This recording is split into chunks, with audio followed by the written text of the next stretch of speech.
एक बार वंदना, हजार बार वंदना।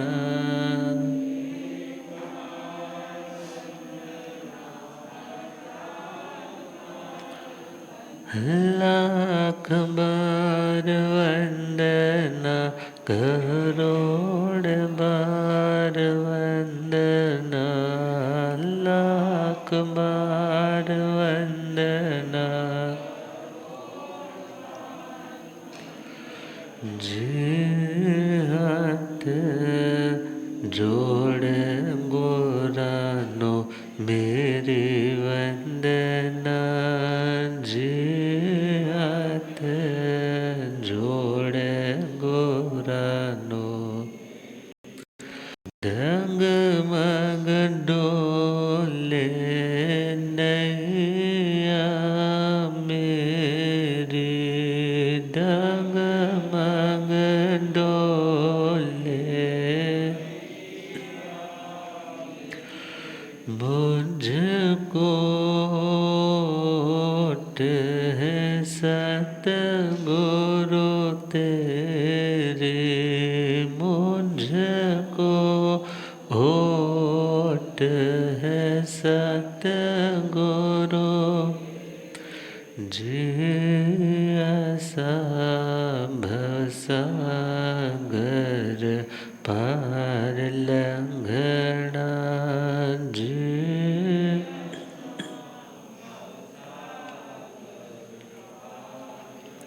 जी हाथ जोड़ गोरानो, मेरी वंदना। जी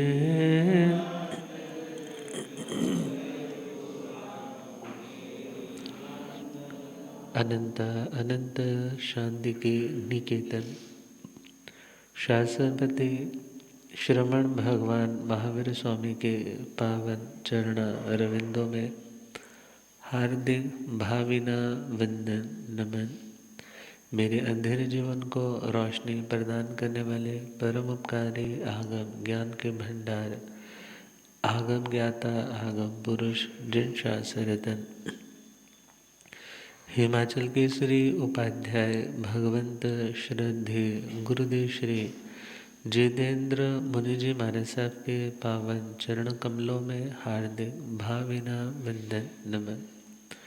आदरणीय सेवा भावी श्री प्रशमित मुनि जी, धर्म सभा में उपस्थित धर्मानुरागियों, सुशीलवती माताओं एवं बहनों, असीम पुण्योदय से भाग्योदय से आप सबको संतों का समागम और वीतरागवाणी श्रवण करने का पावन सुअवसर प्राप्त हो रहा है।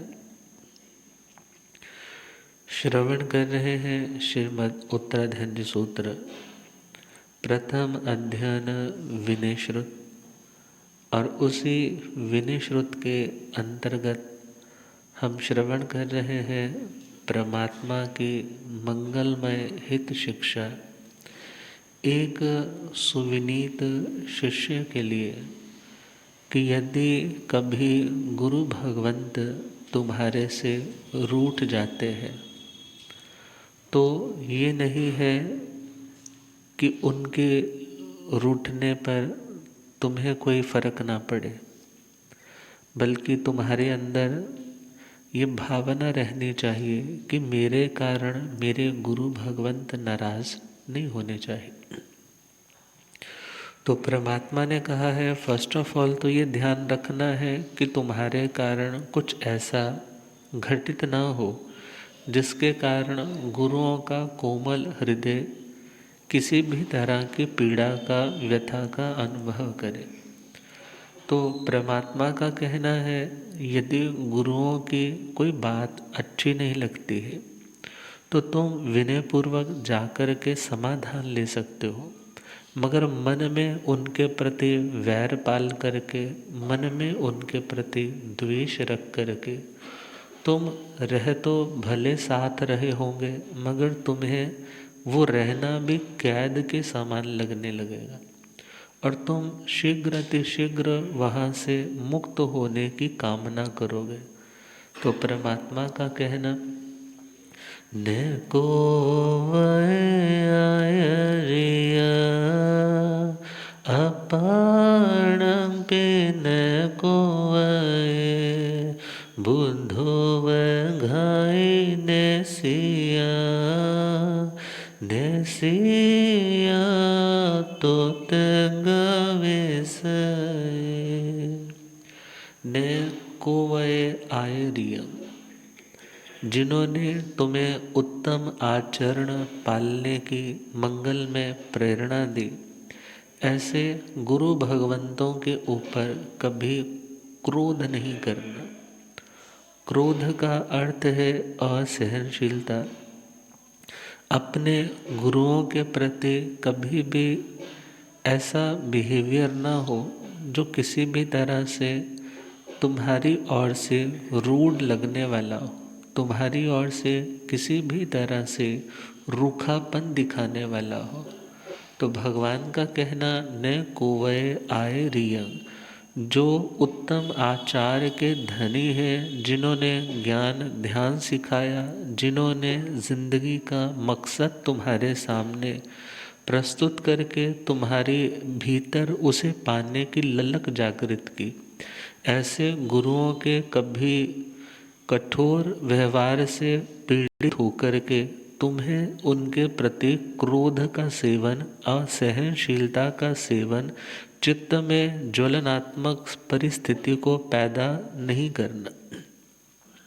अपाणंग पिने को है, दूसरी हिदायत है, खुद के ऊपर भी क्रोध नहीं करना कि मैंने ये क्या चॉइस कर ली, मैं कहाँ फंस गया, बल्कि उनके श्री चरणों में रहते हुए तो मेघ कुमार को याद करना।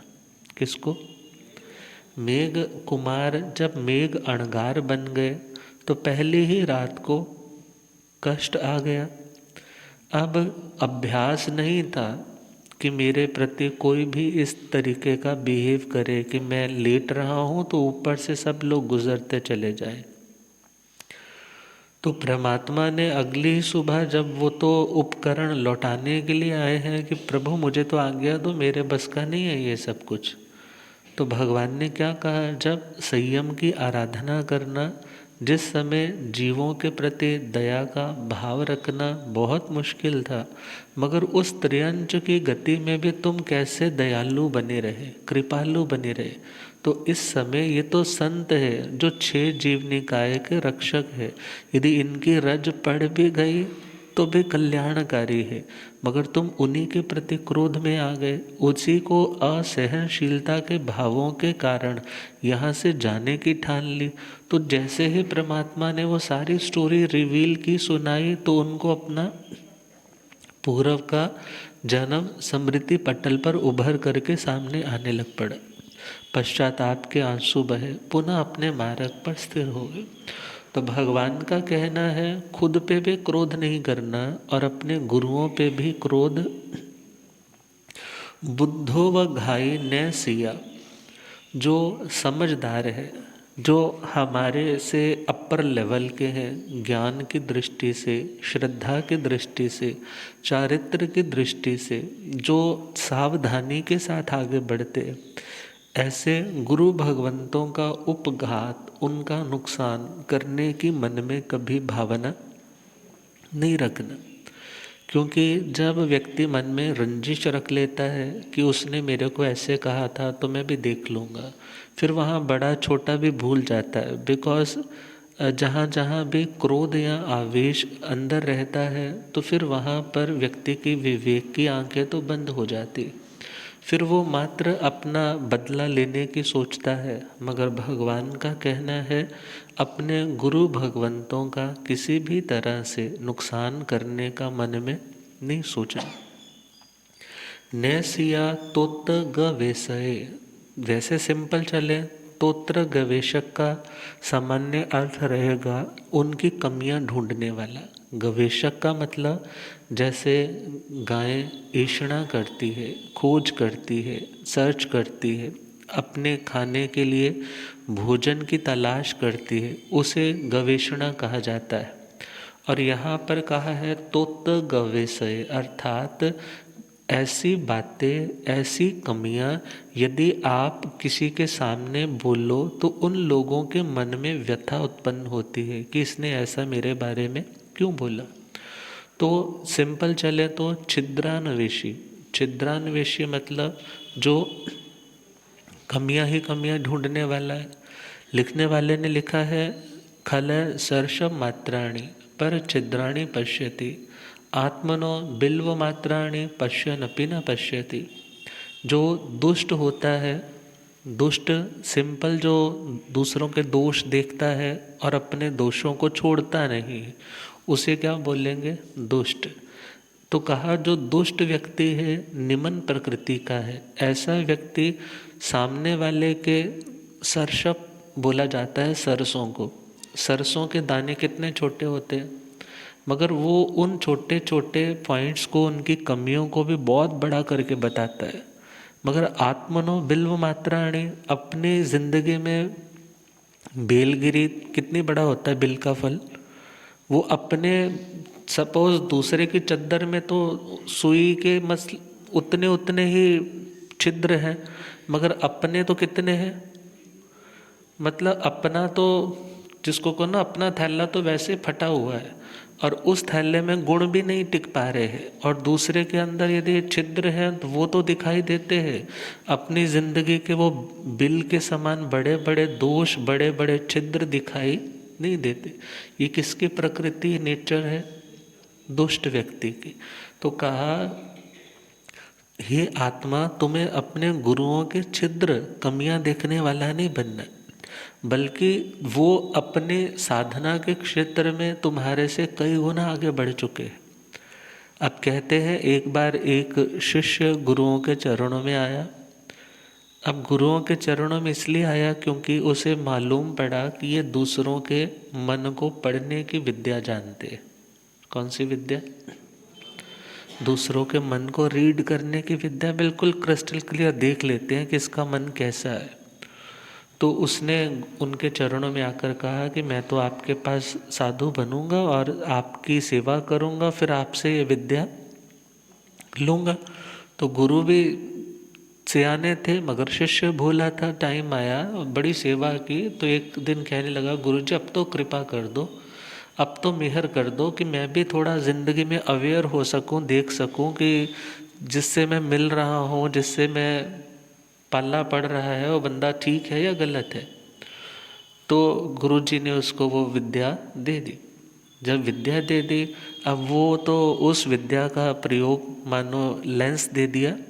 वो तो लेंस लगा करके बस बैठ गया गुरुजी के पास। रोज जो व्यक्ति इतने इतने पाठ पूजा करके आते थे, उसको देखो तो से जो बड़े बड्डे वाला भगत है महाराज जी का, देखो तो से वो कैसा है। जब देखा, अरे अरे अरे, इसका मन इतना काला, काला कलुटा मन इसका। तो मन को बड़ा लगा, अरे ऐसे ऐसे लोग यहाँ पर आते हैं। फिर दूसरा देखा, तीसरा देखा, अरे वो बहन तो बहुत भक्ति भावना वाली है, उसको तो देखो कैसी है। अरे अरे, इसका मन भी क्या है, इतना काला। चलते चलते उसने गुरुजी का एक भी भक्त नहीं छोड़ा, सारे देख लिए जितने रोज आते थे। कहने लगा सारे के सारे क्या है, बहुरूपी है। किसी के अंदर भी धर्म की क्वालिटी, सरलता वाला कोई सिस्टम नहीं है। अब सोचने लगा भक्तों को तो देख लिया किसको देखूं, गुरुजी को भी तो देख लो कि गुरुजी कैसे है। अब वो लेंस किसकी ओर कर दिया, गुरुजी की ओर। जब देखा तो सोच में पड़ गया, अरे गुरु भी काले और भगत भी उनके काले, गुरुजी का मन भी काला है। अरे क्या करना ऐसे गुरु की सेवा करके। अब वहाँ से बिना बताए चुपके से क्या हो गया, निकल गया। ठीक है, चला गया, मगर गुरुजी अपनी साधना में मस्त है। और समय आया, चलते चलते कुछ वर्षों के बाद वो शिष्य दोबारा मिल गया। जब दोबारा मिला तो पूछा, अरे तू छोड़ के क्यों चला आया? वो सरल था, सारी बात बता दी। गुरुजी मैंने आपसे विद्या ली और मैंने आपके सारे भगत देखे, उनका मन भी काला था। फिर मैंने फाइनली आपको देखा, आपका मन भी कैसा था, काला था। तो मैंने सोचा क्या फ़ायदा इतनी साधना करने का, तो मैं छोड़ कर के आ गया। गुरु जी कहने लगे मैंने अभी तुम्हें आधी विद्या दी थी। कितनी विद्या? आधी विद्या दी थी। कहते हाँ, फिर मेरे को आधी विद्या और दो। कहने लगे पहले सेवा कर, फिर उसके बाद मिलेगी। अब वो सेवा में फिर जुट गया। फिर फाइनली कुछ वर्षों के बाद उसको आधी विद्या और दे दी गई, जिससे वो खुद को ऑब्जर्व कर सके, खुद को देख सके, खुद को एनालिसिस कर सके कि मैं कहाँ स्टैंड कर रहा हूँ, मेरा मन कैसा, मेरे मन की क्रियाएं कैसी चल रही। तो जिस समय उसने वो विद्या लेने के बाद खुद को देखा, तो मन तो उसका बहुत काला, सोच में पड़ गया। मैंने इतने साल सेवा की गुरु जी की, इतने नियम व्रत पाल रहा हूँ, इतना यत्न से आगे बढ़ रहा हूँ, फिर मेरा मन अभी तक इतना मैला। उदास हो गया, खिन्न हो गया। क्योंकि जब व्यक्ति एफर्ट करता है, रिजल्ट उसको लगता है कि नहीं मिल रहा, तो उदास तो होगा ही। गुरुजी ने भांप लिया। गुरुजी कहने लगे अच्छा अब एक और मेरे मन को देख, दूसरे और अपने मन को देख, दोनों को कंपेयर कर, दोनों को तराजू की तकड़ी में तोल करके देख कि कौन सा मन ज़्यादा मैला है। जब उसने देखा तो कहने लगा गुरुजी मेरे आगे तो आपका मन, मेरे आगे मेरे सामने आपका मन तो कुछ भी काला नहीं है। कहने लगे बेटा जब मैं आया आया था ना, तब मेरा मन तेरे से भी ज़्यादा काला था, मगर धीरे धीरे शुभ भावनाओं के कारण, अच्छा स्वाध्याय के करने के कारण, उत्तम भावनाओं का आचरण, भावना भाने के कारण, नियम प्रत्याख्यान करने के कारण आज मैं इस लेवल तक पहुंचा हूँ। मगर यदि तू भी इसी प्रकार आगे बढ़ता रहेगा तो तू भी प्योर हो सकता है, घबराने की ज़रूरत नहीं। अक्सर व्यक्ति दूसरों को तो देख लेता है मगर खुद को नहीं देख पाता है। दूसरों की गलतियां दिख जाती है मगर अपनी गलतियों के लिए वो खुद को ही जस्टिफाई करने लग जाता है। ऐसा तो होता ही है, सारी दुनिया ऐसी है, लोग करते बताते थोड़े हैं। तूने कर लिया तो फिर क्या, कौन सी बड़ी बात हो गई। मगर दूसरे की कमी होती है तब तक तो चुप रहता है जब तक स्वार्थ होता है, मगर जैसे ही स्वार्थ के स्थान पर उसकी ओर से रोक टोक स्टार्ट हो जाती है तो उसकी कमियां दुनिया के सामने डिस्क्लोज करने की भी व्यक्ति में फिर हिम्मत आ जाती है। मगर भगवान का कहना है कि तुम्हें तो अपने दोषों का निवारण करना है, मगर अपनी अपेक्षा से यदि तुम अपने गुरुओं को देखोगे तो तुम्हारे से तो उनकी क्वालिटी, उनकी साधना बहुत हायर होगी। इसलिए तुम्हें उनकी कमियां उछाल करके तुम्हें समझाते हैं, तुम्हें टोकते हैं, उनका मुंह बंद करवाने के लिए तुम उनकी कमियां टटोल करके उनको डिसग्रेस करना चाहते हो, तो ये तुम्हारा उत्तम या तुम्हारा तरने का कोई उपाय, रास्ता, मार्ग नहीं है। और बहुत बार कुछ लोग गुरुओं की सेवा तो करना चाहते हैं, शिष्य भी करना चाहते हैं, मगर सेवा करना को इतना आसान थोड़ा ही है। क्योंकि सेवा में तो अक्सर व्यक्ति को सुनना ज़्यादा पड़ता है, सेवा में सुनना ज़्यादा पड़ता है और अपने शौक, अपना सुख छोड़ना पड़ता है। और इतना कुछ करने के बाद भी यदि कोई बात हो जाए ना, तो वो आपके किए गए उपकारों को याद करके आपको कुछ तसल्ली नहीं देगा, बल्कि आपकी कमियां ही बताएगा। पिछली बार भी तूने ऐसा किया था, उस बार भी ऐसा किया था। वो सामने वाला सोचता है मैंने इतना कुछ अच्छा किया, उसकी और इनका ज़रा ध्यान नहीं जाता। कोई चार लोग आते हैं तो मेरी वो बात नहीं बताते, बल्कि क्या बताते हैं, जो मैंने अच्छे से नहीं किया या नहीं कर पाया। तो परमात्मा तो कहते हैं अपने गुरुओं का घात करने का या उन्हें व्यथा उपजाने का, पैदा करने का मन में कभी भाव नहीं रखे, बल्कि वो तो समाधि भाव में अपनी साधना कर रहे थे। तुम्हें उनकी समाधि में सहयोगी बनना है। तुम सहयोगी बनोगे तो तुम्हारा समाधि भाव बहुत जल्दी प्रकट होने वाला होगा। और जो गुरुओं के घात करने की सोचते हैं, उसके बारे में भी प्राचीन टीकाओं में एक स्टोरी आती है। स्टोरी ज़्यादा अच्छी लगती है मेरे ख्याल से ना, बड़े इंटरेस्टिंग मूड में होकर सारे सुनने लग जाते हैं। तो खैर उसमें भी बहुत सारे मॉरल्स लेसन्स मिलते हैं। तो एक संत जो अपनी साधना से बहुश्रुत बने, गुरुओं की आज्ञा में रह कर के बहुत नाम कमाया, बहुत उत्तम विशाल संघ बन गया है, और एक स्थान पर उनके बहुत से श्रावक हैं, उनके मन में आया कि अब गुरु भगवंत से ज़्यादा चला नहीं जाता तो गांव से दूसरे गांव की दूरी तय करने में इन्हें तकलीफ होती है। कितना अच्छा हो ये हमारे इस एरिया में, इस संघ में क्या हो जाए, स्थविरवास हो जाए। विनंती की सभी ने मिलकर के कि हे भगवान, आपका ऊंचा नाम है, आपकी ऊंची साधना है, आप संयम के मार्ग पर बढ़ना चाहते हो, मगर हम आपकी यहाँ निर्दोष सेवा भक्ति करना चाहते हैं, और हमारे बुजुर्ग माता पिता को भी दर्शन का, क्योंकि पास है, उन्हें भी दर्शन का, मांगलिक का, सीखने का, सुनने का लाभ मिलेगा। बच्चों को भी आप श्री जैसे महापुरुषों के चरणों में बैठ कर के अपने संस्कारों का विशोधन करने का सौभाग्य मिलेगा। इसलिए आप कहीं और ना जाइए। कहाँ रुकिए, हमारे ही यहाँ पर रुकिए। अब आज के टाइम में संघीय व्यवस्थाएं कुछ अलग हो चुकी है।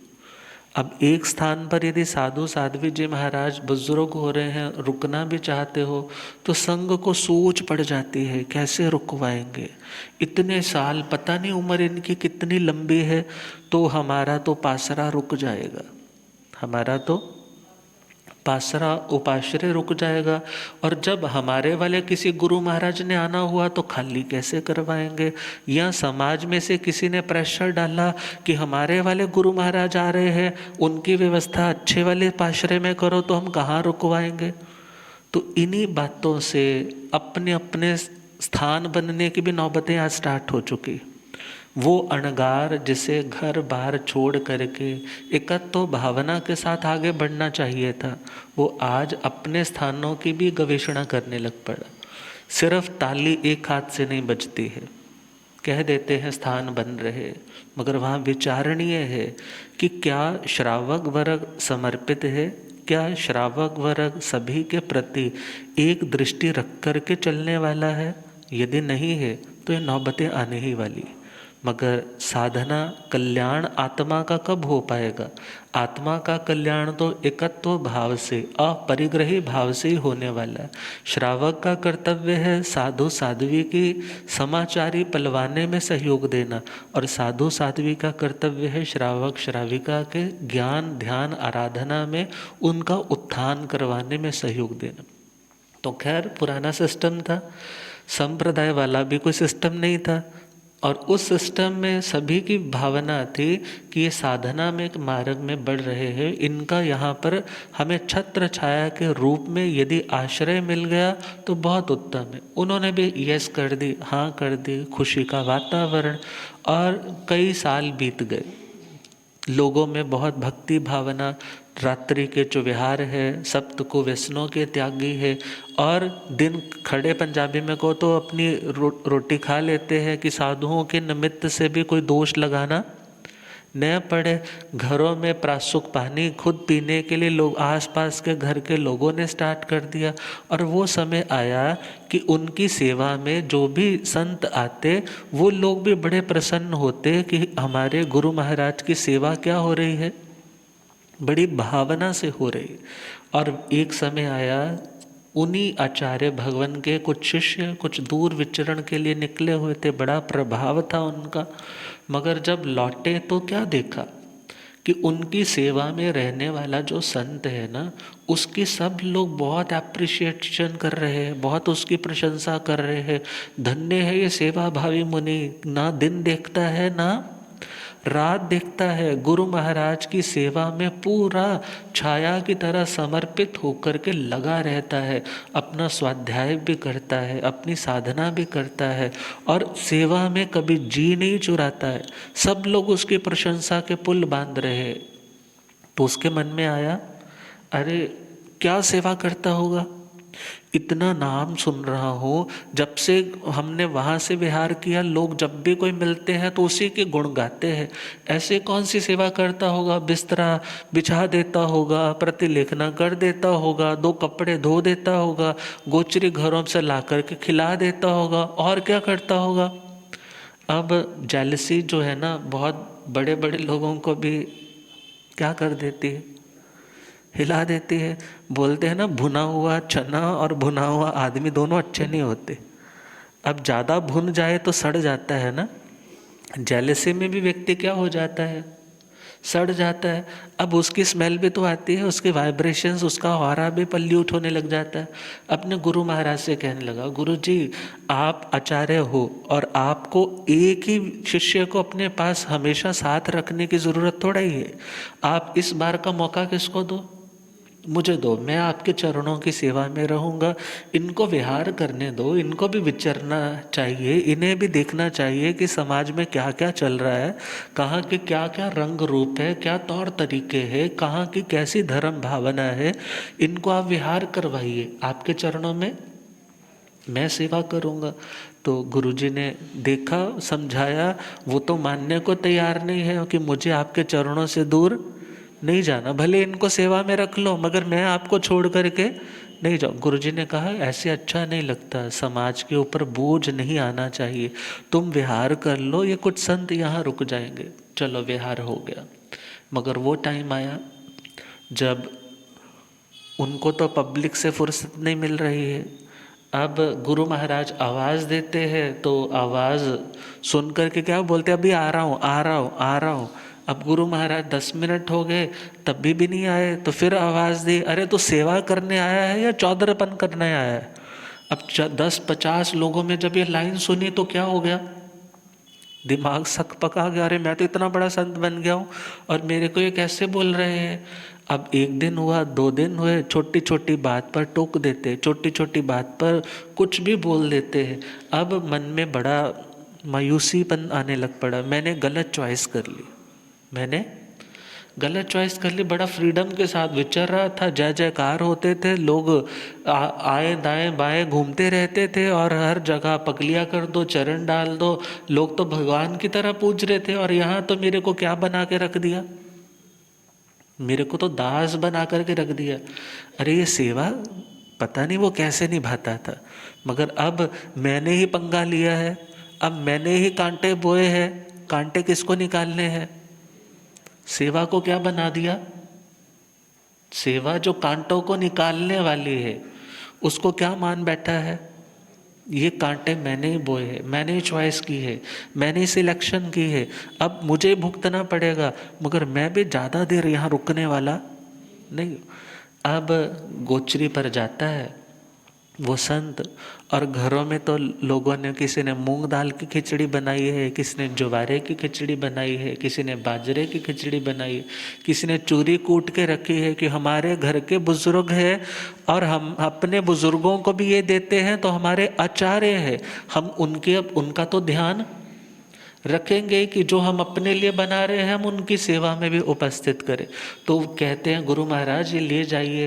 वो क्या बोलते हैं, अब बड़े महाराज जी ना ये सरस आहार नहीं लेते, अब बड़े महाराज जी ऐसा आहार नहीं लेते। फिर क्या दे? बासी रोटी है? बोले जी है, बासी रोटी दे दो। अब बासी रोटी ले लेते, कोई दाल है कुछ और है, लेकर के वहाँ सेवा में पहुँचते। तो जब देखते आचार्य भगवान तो सोच में पड़ गए, अरे इतने वर्षों से तो बड़ा अच्छा चल रहा था, इतने दिनों में तो कभी आहार पानी की कोई प्रॉब्लम आई नहीं, ये एकदम ऐसा क्यों हो रहा है?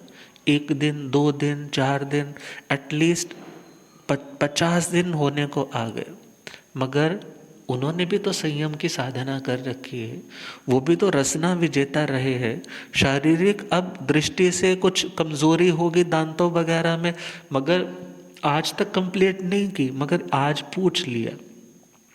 अरे भोले, यहाँ के लोग तो बहुत सेवा भावी, बहुत संपन्न और बहुत गुरुओं के प्रति तो उदार है, क्या उनके घर में अब बासी रोटी ही मिलती है? कहने लगे महाराज जी गुरुदेव ਪ੍ਰਾਹੁਣਾ 2 दिन ਦਾ ਹੀ ਚੰਗਾ ਹੁੰਦਾ ਹੈ, किन्ने दिन ਦਾ? कोई रिश्तेदार भी घर में आ जाए ना, जवाई भी 2-4 दिन घर पे रहे तो उसकी सेवा होती है, मगर जब वो वहीं पर, हाँ, वहीं पर टिक के बैठ जाए तो, हाँ, जिथे देखा तवा पर हाथ ओथे बिताली सारी रात। हाँ, वहीं बैठ के आप भी सोचो ना, कब तक ये लोग आपको झेल लेंगे। अब उनके मन में वो श्रद्धा नहीं रही। अब गुरु महाराज ने सोचा क्या ऐसा, उन्होंने सोचा चलो कर्म उदय का क्या पता लगता है, कोई ऐसा असाता भोगना है तो आ गया होगा। और घरों में जब इतने दिन हो गए तो लोगों ने एक दिन थोड़ा स्ट्रांगली उनसे पूछा, आप बिल्कुल साधारण सात्विक बना हुआ उनके अनुकूल आप क्यों नहीं लेकर जाते हैं। वो कहने लगे, अब बड़े महाराज, अब संलेखना की ओर बढ़ रहे हैं। किसकी ओर बढ़ रहे हैं? संलेखना की। सारा संग इकट्ठा हो गया, पहुंच गए शाम के प्रतिक्रमण के बाद गुरुदेव के चरणों में। कहने लगे, भगवान, हम ये आज क्या सुन रहे हैं, हमारे रहते हुए और आप अभी इतने वृद्ध नहीं है कि मात्र आपके चलने में जंगाबल क्षीण हुआ है कि आप ठीक से चल नहीं पाते हैं, थोड़ा सांस चढ़ जाता है, मगर अदरवाइज आप में कोई कमी नहीं है। अभी तो आप हमारे माता पिता तुल्य है, आपको तो अभी और हमारी भी उम्र लग जाए, आपने ये एकदम संलेखना कैसे सोच लिया। अब गुरु महाराज ने सुना, मेरी क्या हो गई है, संलेखना हो गई, मगर अब बोले कुछ नहीं। क्या सोचा, यदि मैं कुछ बोला तो पूरे संघ की बदनामी होगी, साधु समाज की हीलना होगी। सोचा शायद यही निमित्त मेरे को और आगे अग्रसर करने के लिए आया है, मुझे इन निमित्तों पर कोई दोषारोपण नहीं कर। तो उन्होंने कहा, हाँ भाई, जिंदगी का क्या पता लगता है, जितने दिन है अपनी साधना कर ले। आप लोगों ने बहुत सेवा की है, बहुत मन से और पूरी निर्दोषता का ध्यान रखते हुए सेवा की है। अब खाते खाते तो पता नहीं कितने अनंत जीवन बीते हैं, अब कुछ त्याग की ओर बढ़ना चाहिए। तो आप सभी की साक्षी से मैं चारों आहारों का अंतिम श्वासोश्वास तक त्याग करता हूँ। उन्होंने संथारा ग्रहण कर लिया। कुछ ही दिनों के अंदर अंदर समाधि भाव के साथ अपना भव पूर्ण करे। वो तो सोचता है कि छुट्टी हो गई, मगर छुट्टी नहीं हुई, बल्कि अब तो संसार में फंस गए। क्योंकि गुरु घाती, आचार्य घाती तो महामोहनीय कर्म बांधता है। कैसा कर्म? महामोहनीय कर्म। अब उस कर्म के कारण वो व्यक्ति संसार में भटकता है, उसके उद्धार का रास्ता बड़ी जल्दी से कोई दिखाई नहीं देता। और कुछ समय के बाद उसके शरीर में 16 महाभयंकर रोग पैदा हो। अब लोग पहचान गए कि इसका फल क्या है, किसका फल भोगा है इसने।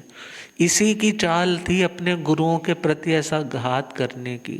मगर ये स्टोरी हमें जस्ट क्या बता रही है कि हे आत्मा, तुमने कभी ऐसा करने का सोचना नहीं है, बल्कि सौभाग्य है, वो बड़े भाग्यों वाले हैं, वडभाग्य है जिन्हें गुरुओं की सन्निधि और सेवा का अवसर मिलता है, जो गुरुओं को बोझ नहीं बल्कि बोझ उतारने वाला समझते हैं। ओ वड भागे जिनांदे दिलांदे तो करीब है, ओ वड भागे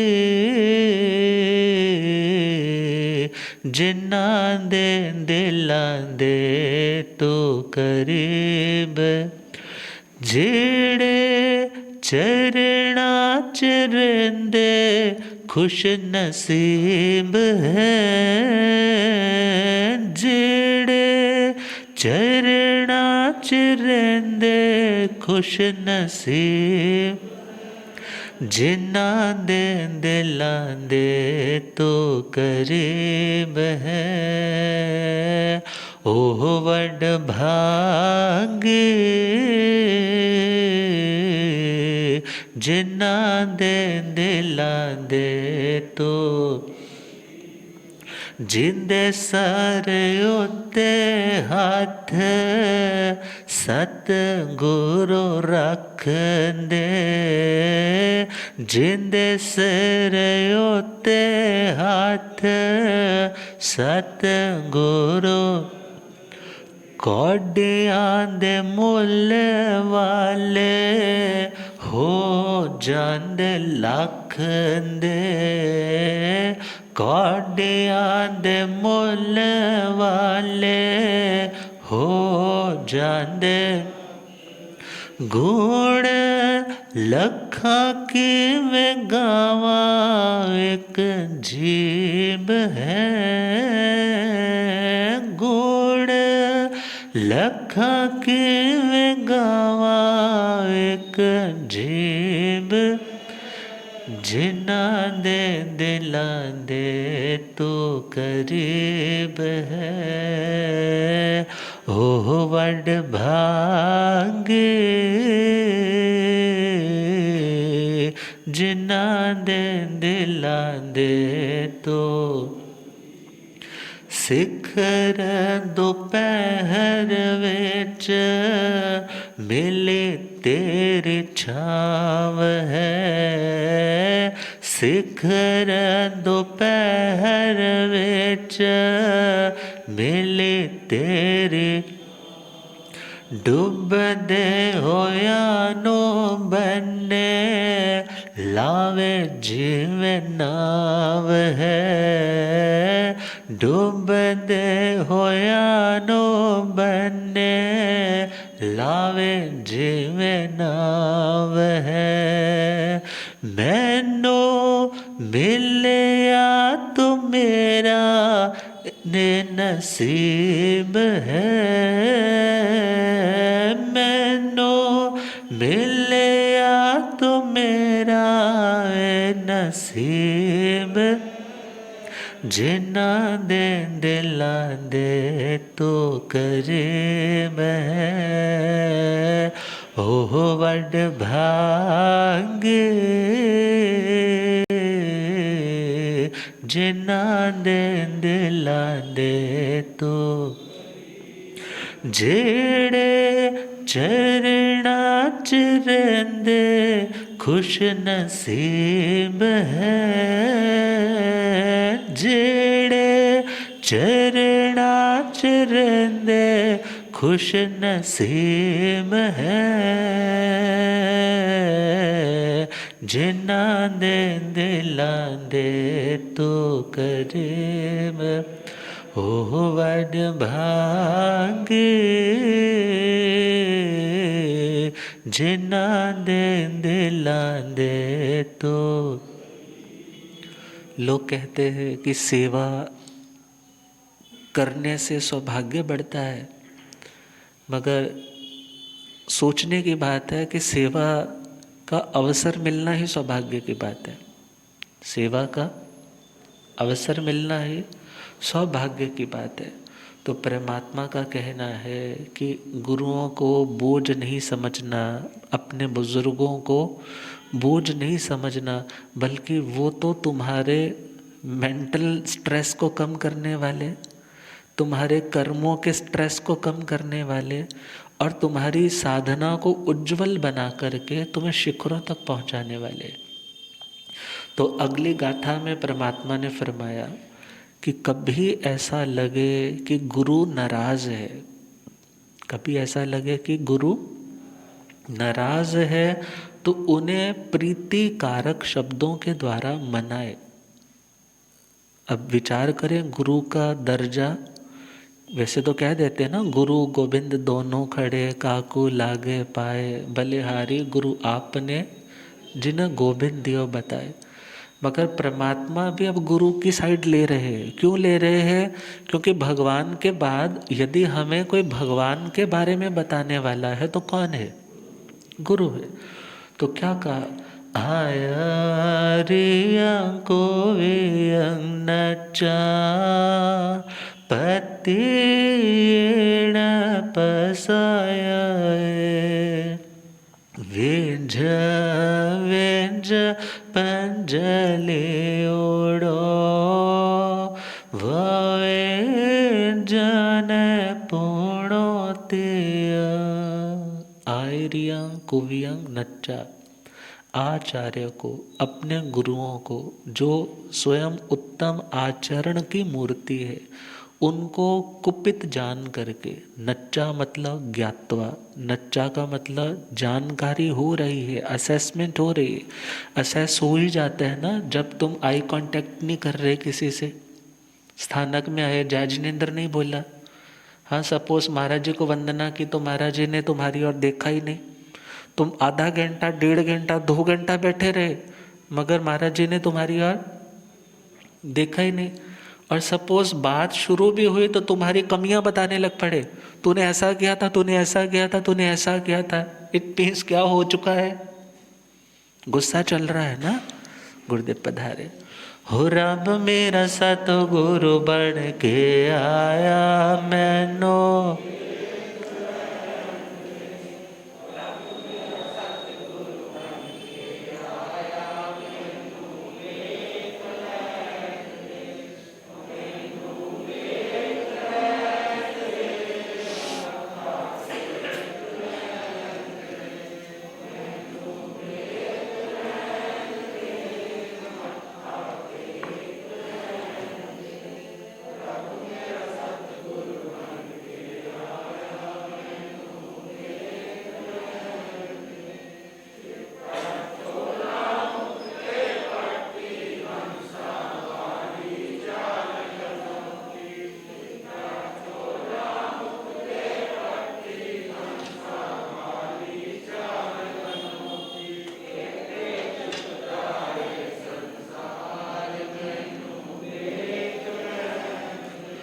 होए थे झुकदा है संसार मैनो,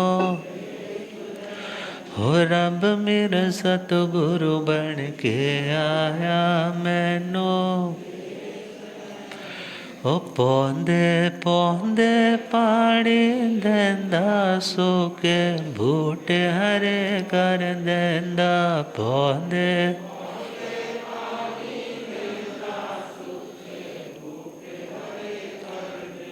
ओ केड़ा माले बन के आया मैनो, ओ केड़ा माले बन के आया मैनो। हो रब मेरा सतगुरु बन के आया मैनो, हो मैनू वेख लैण दे के मत्था टेक लैण दे, ओ मैनू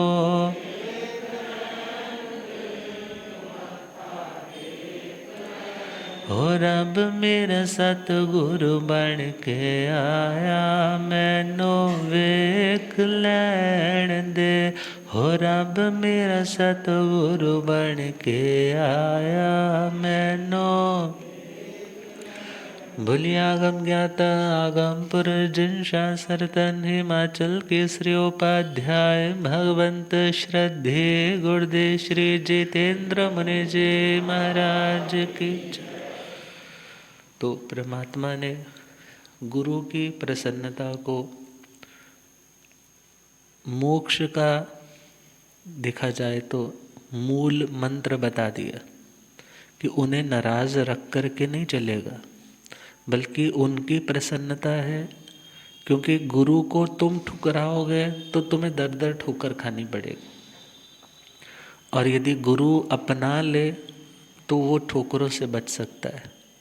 तो परमात्मा इसके बारे में क्या फरमाएंगे। और चूर्णीकार ने कि गुरु कुपित है उसके 6 लक्षण बताए हैं, तो उनके बारे में भी हम कल बात करेंगे। कल संडे का फाइनली लास्ट प्रवचन है यहाँ का, तो सभी भावनाशील है, लाभ लेते रहिए। इन्हीं भावनाओं के साथ हम गुरुदेव कृपा फरमाए। ओम शांति।